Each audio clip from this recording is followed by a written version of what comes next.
உலகெங்கிலும் இருந்து இந்த நிகழ்வை பார்த்து கொண்டிருக்கின்ற சன் தொலைக்காட்சி நேயர்களுக்கு அன்பின் வணக்கம்.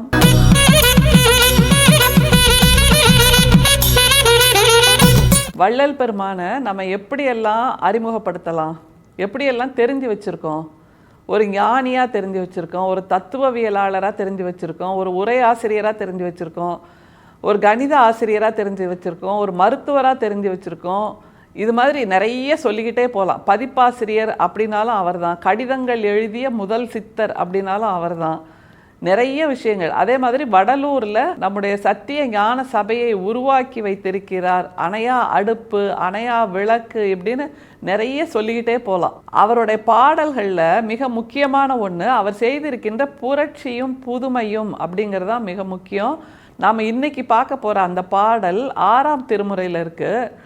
அதில் கிட்டத்தட்ட 104 சிறிய பாடல்கள், 104 சிறிய பாடல்கள், கிட்டத்தட்ட 312 வரிகள். சரி, இதில் என்ன இருக்குது? 104 சிறிய பாடல்கள், 312 வரிகள். அந்த ஒவ்வொரு பாடலும் 3 வரியாக இருக்குது. அதில் வாரீர் வாரீர் வாரீர்னு முழுக்க எழுதியிருக்கார். அம்பலவாணர் வருகை அப்படிங்கிற பகுதியில். சரி, இதில் வேற என்ன சிறப்பு அப்படின்னு நம்ம நினைப்போம். ஆனால் அதில் சிறப்பே அந்த பாடல்களை வாசிக்க துவங்கும் போது நமக்கு புலப்படுகிறது. எப்படின்னா, உயிரெழுத்து இருக்கு இல்லையா, ஆனா, ஆவண்ணா, ஈனா, ஈயன்னான்னு நம்ம சொல்கிறோம்ல, அந்த உயிரெழுத்து ஒவ்வொன்றையும் வைத்து ஒவ்வொரு 10 பாடலாக நம்முடைய வள்ளல் பெருமான் எழுதியிருக்கார். ஆனால ஆரம்பித்து வரைக்கும் அந்த பட்டியல் போகுது. அதில் ஆனானா அதுக்கு 10 பாடல், ஆவண்ணானா அதுக்கு 10 பாடல் அப்படின்னு ஒவ்வொன்றையும். சரி, ஏக்கு என்ன சொல்லியிருக்கார், ஏவண்ணாக்கு என்ன சொல்லியிருக்கார், ஐக்கு என்ன சொல்லியிருக்காரு அப்படின்னு ஒவ்வொன்றா தேடி தேடி படிக்கும்போது ரொம்ப ஆச்சரியமாக இருக்குது. இவ்வளவு தூரம் கவிதையிலும் புரட்சி செய்திருக்கிறார், கவிதையிலும் புதுமைகள் செய்திருக்கிறார் நம்முடைய வள்ளல் பெருமான். இதில் கொஞ்சம் உட்கார்ந்து யோசித்தோன்னா தத்துவங்களை கொடுத்திருக்கிறார், ஆன்மீக பாதையை காட்டியிருக்கிறார், உலகுக்கு நல்லதை அள்ளி அள்ளி சொல்லி இருக்கிறார். அதை தவிர இந்த இலக்கிய புரட்சியும் செய்திருக்காருங்கிறதா நம்ம வள்ளல் பெருமான்கிட்ட வியக்க வேண்டிய ஒரு விஷயம்.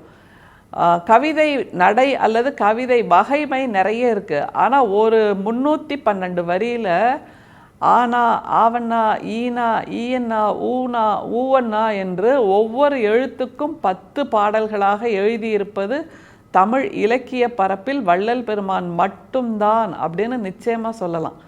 அந்த அளவுக்கு சுவாரஸ்யமான பாடல்களாக இருக்குது. 3 வரி தான், ரொம்ப ஷார்ட் ஃபார்ம்னு சொல்லுவோம்ல, அந்த மாதிரி. வள்ளுவருடையது 1.25 அடி, ஆனால் வள்ளல் பெருமானுடையது 3 வரி. அதில் ரிப்பீட் வேற ஆகுது. அதுதான் ரொம்ப சந்தோஷமான விஷயம். திரும்ப கூறுதல் என்பதை அவர் 3 வரியில் எப்படி செய்கிறாருங்கிறத பாருங்கள், ரொம்ப ஆச்சரியமாக இருக்கும். எச்சமயங்களும் பொய்ச்சமயம் என்றீர், இச்சமயம் இங்கு வாரீர், மெய்ச்சமயம் தந்தீர் வாரீர். இது ஏவண்ணாவுடைய பாடல்.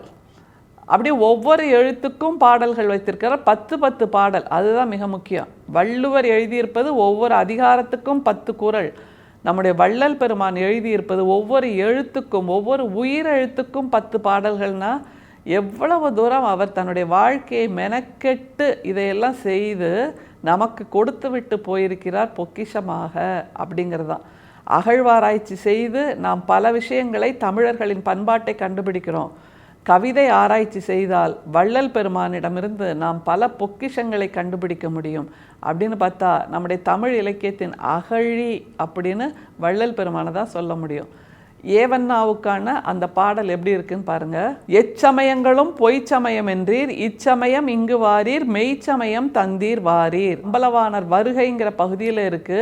எச்சமயங்களையும் பொய்ச்சமயம் என்றீர், இச்சமயம் இங்கு வாரீர், மெய்ச்சமயம் தந்தீர் வாரீர் அப்படிங்கிறாரு. எல்லா சமயங்களும் பொய் அப்படின்னு என்னை உணர வச்ச. சரி, இச்சமயம் இங்கு வாரீர், சமயங்கிற வார்த்தையை வச்சு எப்படி விளையாடுறாரு அதையும் நம்ம பார்க்கணும். இச்சமயம் இங்கு வாரீர்னா இந்த பொழுது இந்த நேரத்தில் இங்கே வாருங்க வாங்க அப்படிங்கிறாரு. அதை தவிர இச்சமயம் இங்கு வாரீர்னா நான் எனக்கான சமயத்தை, எனக்கான கருத்தியலை, எனக்கான வாழ்வியலை கண்டுபிடித்து விட்டேன், இதுதான் என்னுடைய இறை சமயம், அதை பார்ப்பதற்கு இங்கே வாரீர்னு அம்பலவாணரை கூப்பிட்றாரு. பொதுவாக எல்லாரும் கடவுளை தேடி போவாங்க. ஆனால் நம்முடைய வள்ளல் பெருமான், நான் ஒரு உருவகத்தை, நான் ஒரு உவமையை, நான் ஒரு தத்துவத்தை இறையாக கொண்டேன், அதை பார்க்கறதுக்கு நீங்கள் இங்கே வாங்கங்கிறார். எவ்வளோ சுவாரஸ்யம் பாருங்கள். 2 வரியில் என்ன விளையாட்டுங்கிறது இதுதான். திரும்ப பாருங்க அந்த பாடலை. எச்சமயங்களும் பொய்ச்சமயம் என்றீர், இச்சமயம் இங்கு வாரீர், மெய்ச்சமயம் தந்தீர் வாரீர். இந்த மெய்ச்சமயம்ங்கிறதா மிக முக்கியம். ஏன்னா அன்பு ஒன்றுதான் எல்லோருக்குமான ஒரு மெய், எல்லோருக்குமான ஒரு சத்தியம், எல்லோருக்குமான ஒரு நிச்சயம். மீதி எல்லா கருத்தியலும் மாறுங்க இல்லை. காலம் தோன்றிய காலத்திலிருந்து உள்ள அந்த சடங்குகள், நம்பிக்கைகள், சித்தாந்தங்கள், சிந்தனைகள் எல்லாமே காலத்துக்கு ஏற்ற மாதிரி மாறிக்கிட்டே தான் வருது.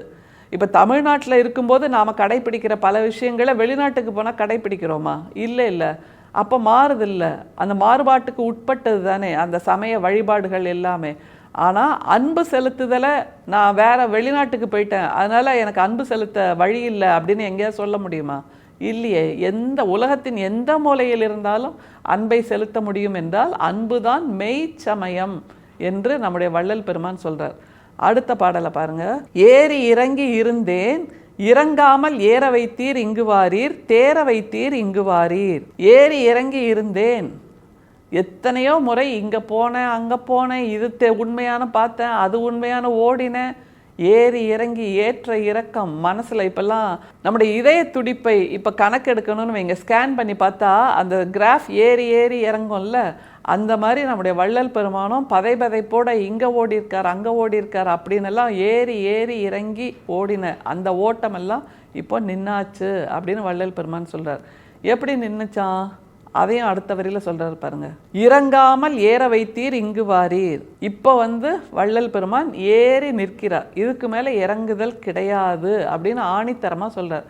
இறங்காமல் ஏற வைத்தீர், ஏறி இறங்குதல் இனிமே கிடையாது, ஏறி நின்னாச்சு, இதுதான் என்னுடைய உச்சம், இதுதான் என்னுடைய சமயத்தின் உச்சம், இதுதான் என்னுடைய சிகரத்தின் உச்சம் என்று நான் கண்டுபிடித்து விட்டேன் அப்படின்னு சொல்கிறார்.